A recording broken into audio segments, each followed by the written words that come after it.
A paz do Senhor Jesus, graça e paz a todos. É um esclarecimento muito rápido com relação ao dom de língua que Paulo está tratando em 1 Coríntios capítulo 14. Alguns cessacionistas, por ignorarem ou fazerem algum malabarismo com as línguas originais, propositalmente acabam forçando e escondendo a verdade de muitos. A primeira verdade que eles escondem é dizer que alguns dons cessaram, entre eles profecia, os dons estáticos, profecia, revelação, falar em línguas estranhas, o dom de língua, idiomáticos. Todos eles dizem que esses dons cessaram. Isso já é um equívoco, total equívoco do desconhecimento bíblico. Tá? Eles escondem isso, eles forçam isso, e eu já percebi isso neles. Mas vamos aqui fazer um esclarecimento. Vamos lá. Primeiro, o primeiro contexto que Paulo está falando aqui, em 1 Coríntios capítulo 14, Paulo ele está falando, tá, justamente, ele está falando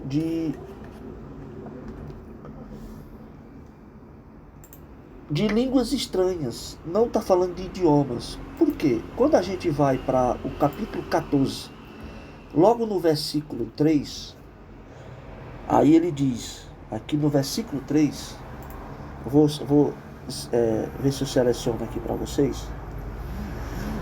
Aqui, ó, esse versículo aqui,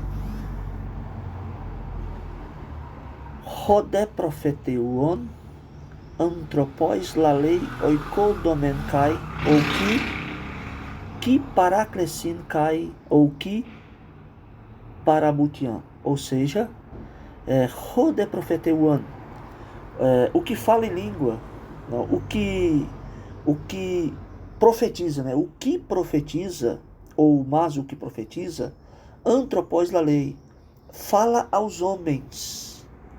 Mas o que profetiza fala aos homens para quê? Aí ele vai dizer, oikodomen ki paraclesin, para edificação. Esse paraclesin é edificação.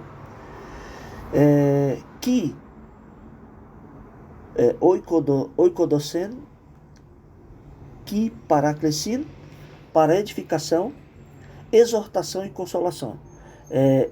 Que paramutian. Então, ou seja, o que profetiza aos homens, profetiza para quê, Paulo? Para. Aí vem. Oikodosen, edificação. Não tem esse para, tá? O grego aqui tá. O que profetiza fala aos homens. Anthropos lalei, fala aos homens. Edificação, exortação e consolação. É isso que diz. Porque quando a gente estuda a teoria da tradução, algumas palavras são adicionadas sem ferir o contexto. Porque o grego está, o que profetiza fala aos homens, edificação, exortação e consolação. Aí, em português, para ter mais sentido, em português colocaram para edificação, exortação e consolação, tá? Porque assim, essa palavra para, ela não está no grego, mas ela está de modo assim, está inserido no texto quando você faz a leitura, ainda que Paulo não tenha colocado para, ok? Aí diz, o versículo 4, o versículo 4, rola longlose, versículo 4, o que fala em língua, agora, rola longlose e autonoikodomei. O que fala em língua, esse desconhecido eu não tenho. O que fala em língua, edifica-se a si mesmo. Rodé profeteuon, ecclesia oikodomei. O que profetiza, edifica a igreja. Agora, observe que Paulo está falando, o que fala em língua. Mas que tipo de língua é essa que Paulo está falando? Será que Paulo está falando de uma língua idiomática ou uma língua desconhecida ou estranha? O versículo 2 diz: Rogalalon glossé, o que antropoi la lei, ou seja, o que fala em língua não fala aos homens, ala tuteu, senão a Deus, o idesgar arcuei, pneumate de da lei, misteria, ou seja, porque ninguém entende, em espírito fala mistérios. Em espírito fala mistérios. Ou seja, essa língua que Paulo está tratando no capítulo 14 é uma língua misteriosa, desconhecida. Quando nós vamos para o versículo de número 18, ele diz assim, versículo 18.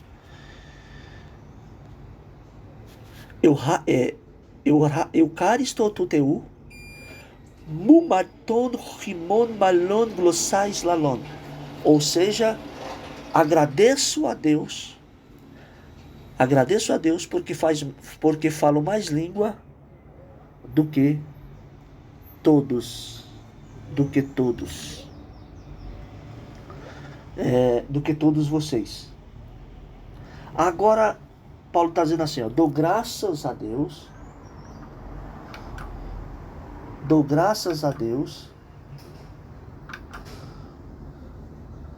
porque falo mais língua, ou línguas, mais língua do que vocês. Aí alguns vão dizer assim, Paulo falava muitas línguas, Paulo era poliglota, falava grego, latim, hebraico, aramaico, por isso que ele está dizendo isso. Mas o que nós temos que entender é que nós temos aqui, no versículo 18, nós temos a expressão, agradeço a Deus porque falo mais língua do que todos vocês. Essa expressão, Eucharistotonteu, panton, mais rimon malon gloss. Esse malon, ele é melhor, mais do que, porque é um advérbio comparativo. Ele está comparando, ele está dizendo, olha, a igreja, vocês falam língua estranha, vocês falam essa língua desconhecida. Vocês todos falam essa língua desconhecida, essa língua misteriosa. E eu falo ela muito mais do que vocês. Esse é o contexto.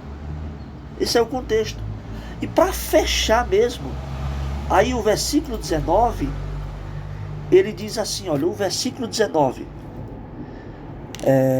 Alen ecclesia telopentelogus diatu nusmu lalesai.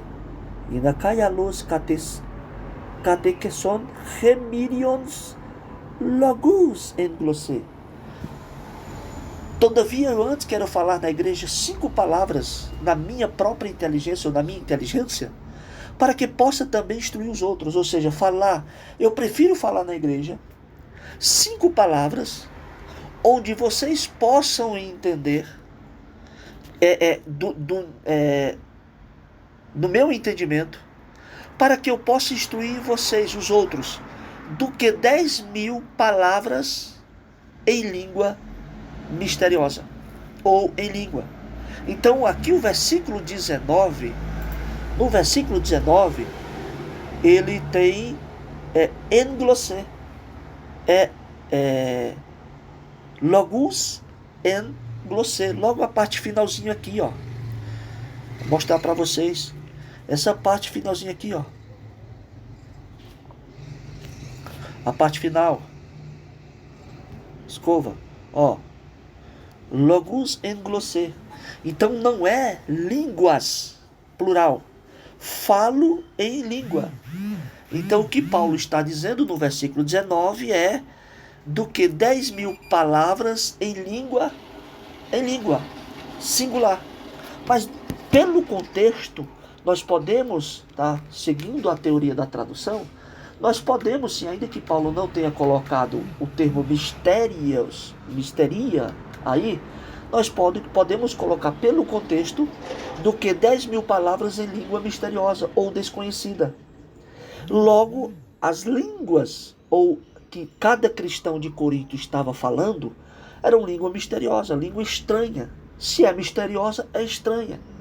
E Paulo está dizendo, olha, eu prefiro falar na igreja, ou seja, no meu sermão, quando eu estiver dando um sermão para vocês, dando um estudo, dando uma doutrina, um ensino para vocês, eu prefiro falar 5 palavras no meu entendimento, porque no versículo 19 aí, no versículo 19,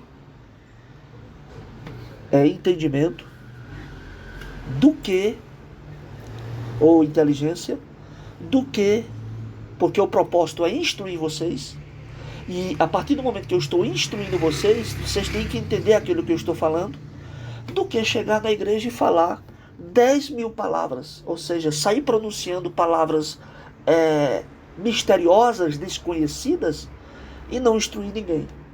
Por quê? O que é que vai acontecer pelo contexto? No versículo 3, ele vai dizer por quê.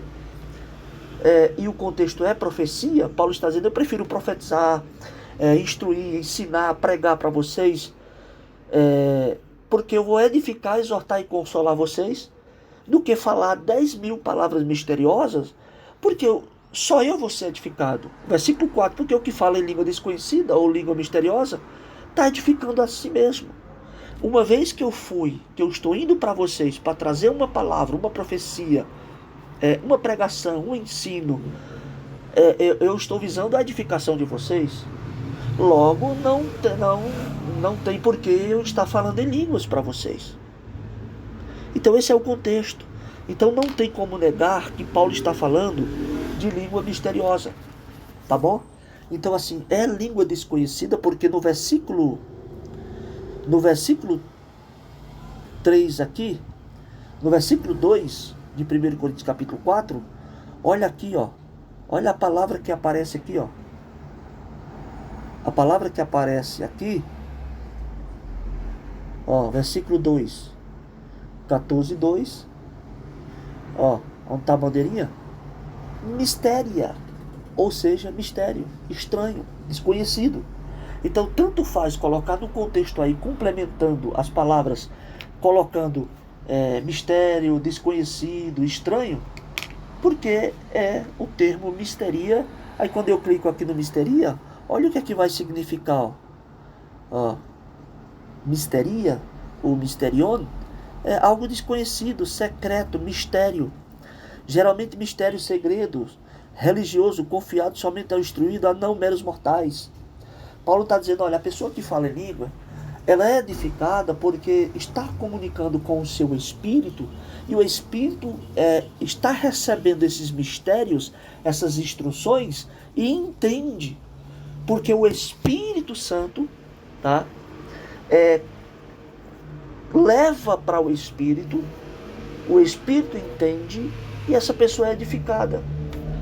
Então o contexto é todo esse aí para vocês entenderem. Amém?